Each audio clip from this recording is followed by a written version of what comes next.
Good morning, friends, and welcome back to the shop. Today is Sunday, February 26th, and the weather's slipping a bit more towards normal the past 2 days. We had some beautiful weather last week. 3 days in a row we hit 70 degrees, which is highly unusual, as I mentioned last week. But the rain started yesterday, and we're down in the 40s now, so still warm for this time of year. But boy, that was a couple of spectacular days. It was nice to see that, and well, spring can't be far behind. I've seen some videos from other guys here on the East Coast talking about the beautiful weather, and then I've seen some videos from guys out in the Midwest and Upper Midwest showing snow. So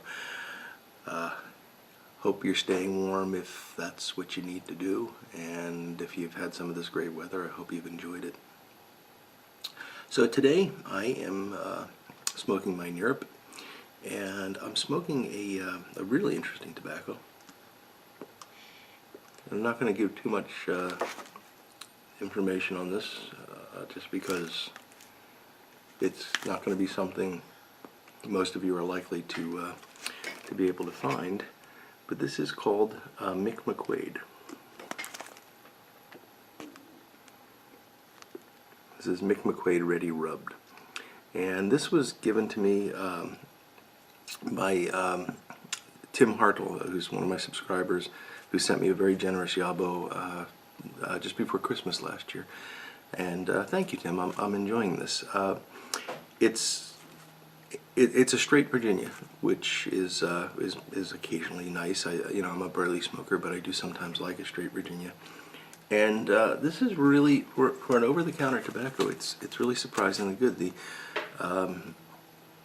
Virginia is quite high quality, and it's topped, but it's a very, very mild topping. I think it's supposed to be brandy. I get a little tiny touch of apricot when I first light the pipe, but other than that, it's like smoking a pretty good quality Virginia. And the kind of Virginia that I like, I don't like the McClellan vinegary Virginias. This is much more akin to a Cornell and Deal style or a GLP style Virginia. Good stuff. Now I opened this originally because as I told you last week, I was craving burley, and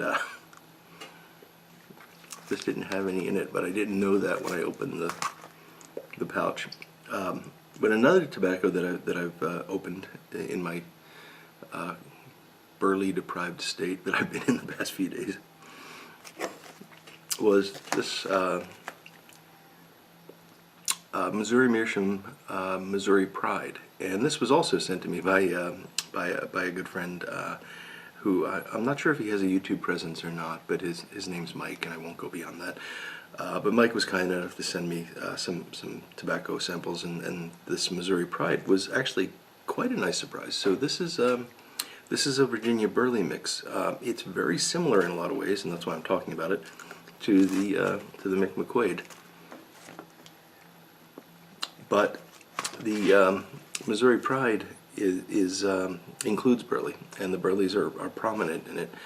Not super strong, not heavy, but you can pick them out. And it is topped, but again, it's such a mild topping that I really, other than being able to say when I first light it that there's a topping, I couldn't tell you what it is. So, in the unlikely event that you have the opportunity to try some Mick McQuaid Ready Rubbed, I do recommend it. It's good tobacco if you like straight, clean Virginias. But definitely give this stuff a shot. Missouri Pride. It's quite tasty, and if you're an over-the-counter burley smoker and you don't mind a bit of Virginia, I think this is one that you'll really enjoy. So thank you, Tim, and thank you, Mike. I appreciate the chance to try both of those two tobaccos that I never would have tried on my own, and I guess that's just one of the great things about YouTube and the generous people that we all are here. It's always great to be able to share things that we enjoy and to let others experience them. So I appreciate when folks do that. And I have got to do a relight here, sorry. By the way, on the topic of relights,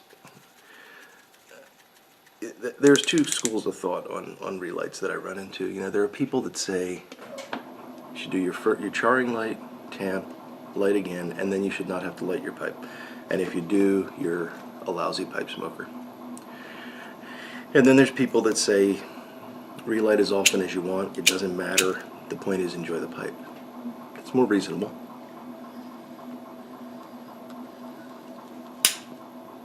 But one thing you should keep in mind, and this is really for you beginning pipe smokers, when you relight, you're never going to have more heat passing through the system than when you're holding a flame directly over and drawing it down through the tobacco. That's when the smoke is going to be at its hottest. That's when you're going to, if you're going to get steam because the blend is wet, that's when you're going to get the most steam out of it. And that's when you're most likely to burn your tongue. So while you should never feel that relighting is in a sense a failure or something like that. You know, it's just part of pipe smoking. If you can minimize relights, you're probably less likely to get tongue bite.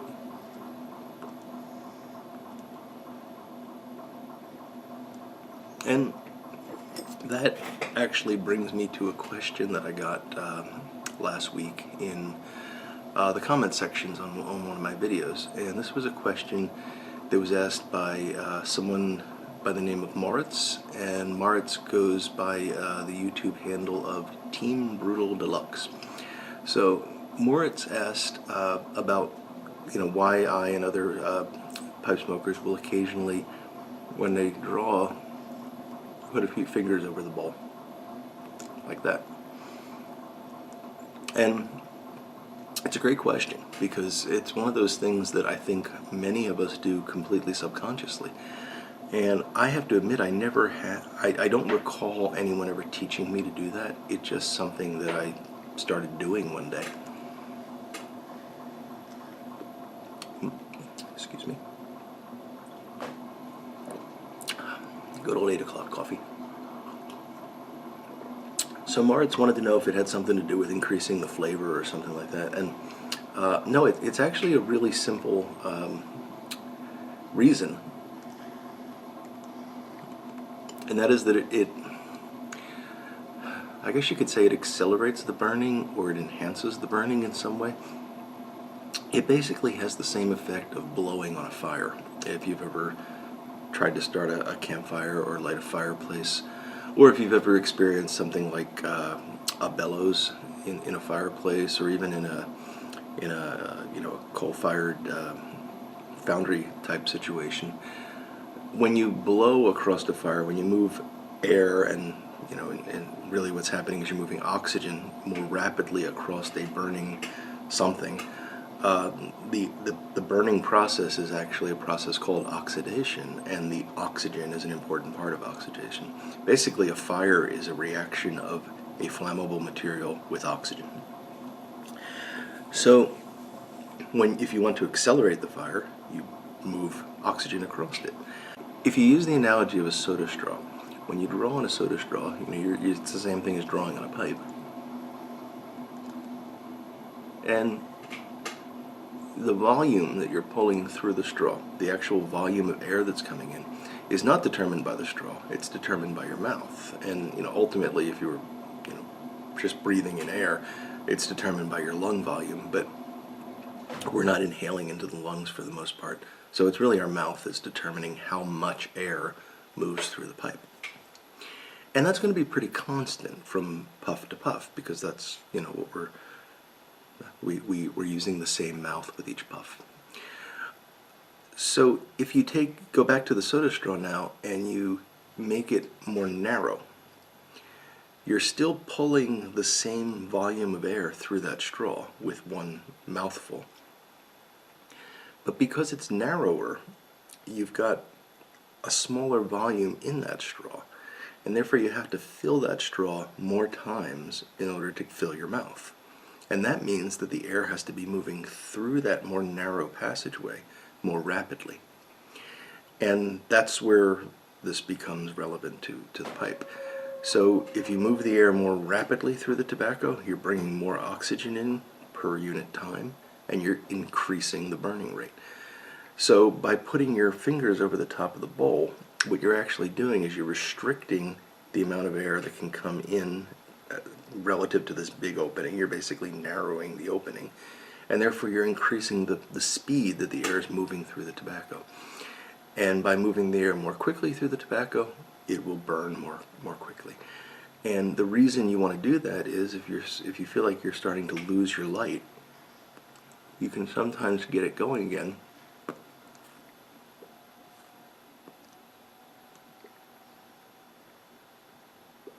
just by slightly restricting the draw through the top of the pipe.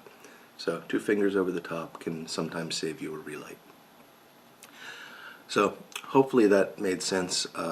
Sorry I had to be a bit of a physics geek there and go into the details, but I thought some of you might find them of interest. But it has nothing to do with the flavor, and it's really about just getting the burning going again. And the reason I did that babble about relights in the beginning was that, you know, if you can get your pipe burning again by doing that, and you don't have to pull out your lighter, not only is it easier, but it also is less likely to really heat things up to the point where it's burning your tongue. So it's a gentler way of keeping your pipe going. And you probably see people doing it. And this is a comment specifically for Moritz, but others as well. You probably see people doing it on YouTube more often than you would if you were just, you know, watching them smoke a pipe normally, because we talk, and when we're talking we're not puffing, and therefore it's more likely to go out, and we have to tend it more often.